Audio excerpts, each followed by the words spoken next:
country's economy, but also rebuild the trust in people in government.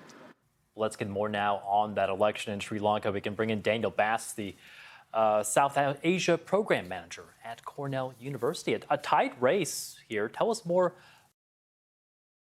and what he's promising to the people of Sri Lanka.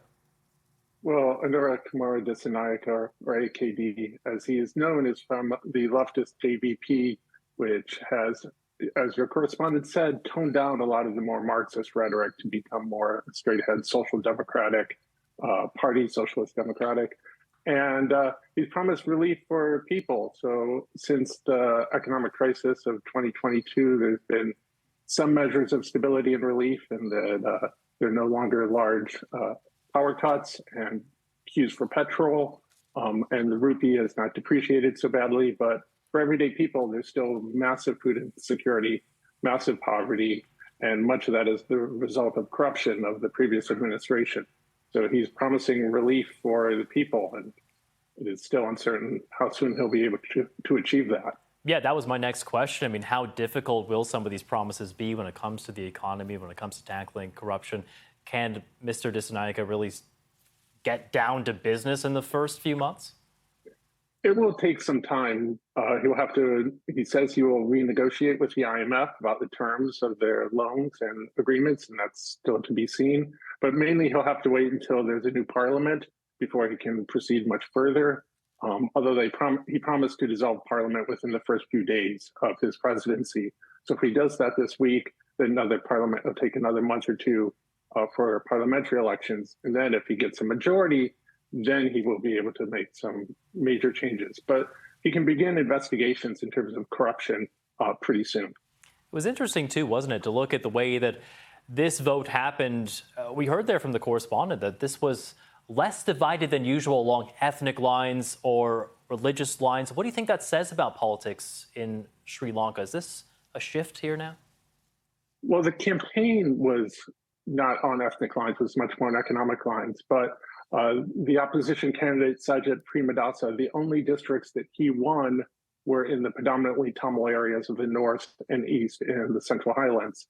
And so the JVP party has a history of being singular nationalists. So a lot of Tamils are very wary of the future. And while they've not played into the singular nationalist rhetoric as in decades past, it is still uncertain what the future might hold for minority communities in Sri Lanka. This was also a fairly peaceful election, especially for Sri Lankan standards. What do you see coming next here? You mentioned that there may be new parliamentary elections. That's really because Disanayake's party has, 3 seats right now in parliament? Yeah, and the Aragalia, the struggle of 2022, it led to the ouster of the President Gotabaya Rajapaksa, and the demand was a change in institutions. But Rajapaksa's party, the SLPP, remained with their supermajority, and they've retained power for 2 years now.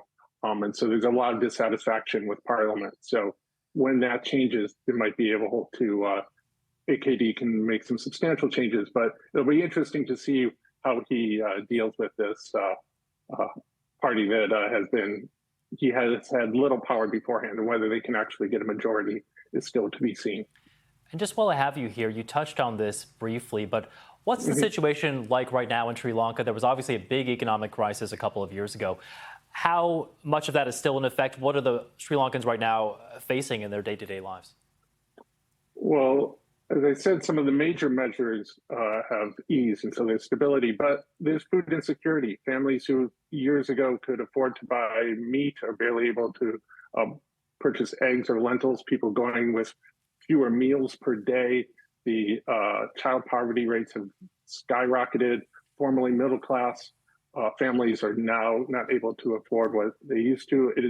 You saw the widespread vote for Dissanayake shows that there was a huge dissatisfaction. A majority were dissatisfied with the current situation. And it has affected pretty much everyone's lives except for the elites in Colombo, perhaps. Daniel Bass, thank you. Daniel Bass with the South Asia Program at Cornell University. We appreciate your time. Thank you. Thank you.